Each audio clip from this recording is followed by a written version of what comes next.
NATO's weapons and ammunition had just been delivered to Ukraine and stored in the country's relevant military bases and stockpiles when Russian missiles came roaring in, destroying a large quantity of those NATO-supplied weapons.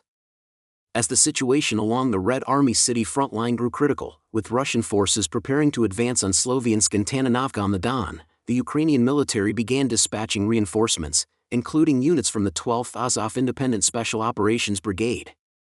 But no sooner had these Ukrainian reinforcements reached their deployment sites than Russian rocket launchers launched a devastating strike, inflicting heavy losses on the Ukrainian troops.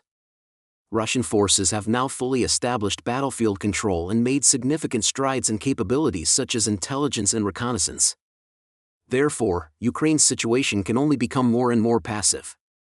Russian troops have begun to fully seize battlefield control, and especially after gaining air superiority, they have made significant improvements in intelligence reconnaissance capabilities, enabling them to grasp real-time and precise battlefield information. It has become increasingly difficult for the Ukrainian military and the United States and other Western countries to hide their operational traces, which has put the Ukrainian military in an extremely passive position. After 3 years of conflict, Russia has learned from the war and continuously upgraded its weapons and equipment, with reconnaissance equipment achieving leapfrog upgrades.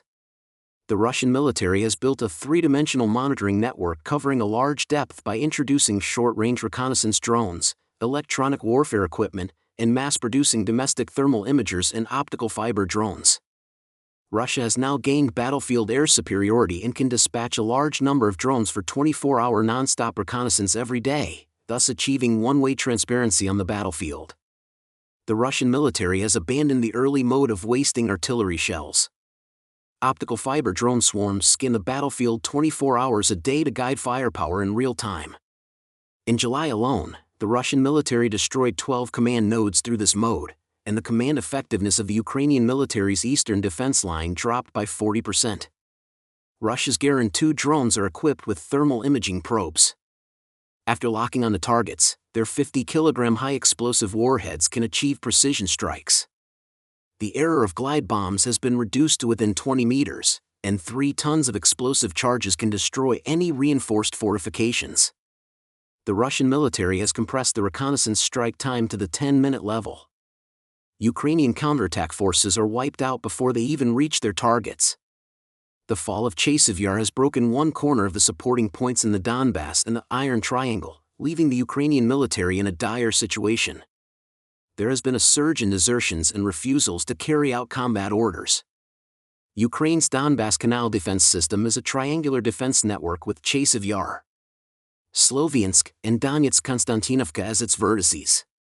These 3 fortresses mutually support and cover each other, thereby maintaining the stability of Donbass defenses.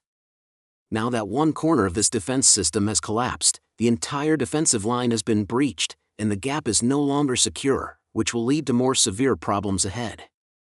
The morale of Ukrainian soldiers has been severely hit, with desertions and insubordination becoming the most critical issues.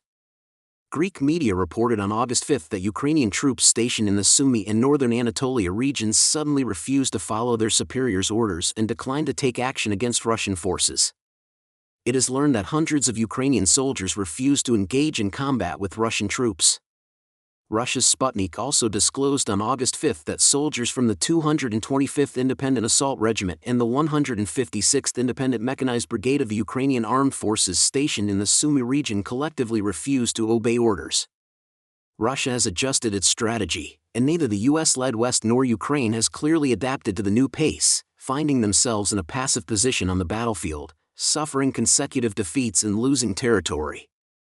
In order to promote peace talks and end the conflict quickly, Russia has abandoned its previous strategy of steady and incremental progress and begun adopting a strategy of rapid advancement on the battlefield. Concentrating its superior forces.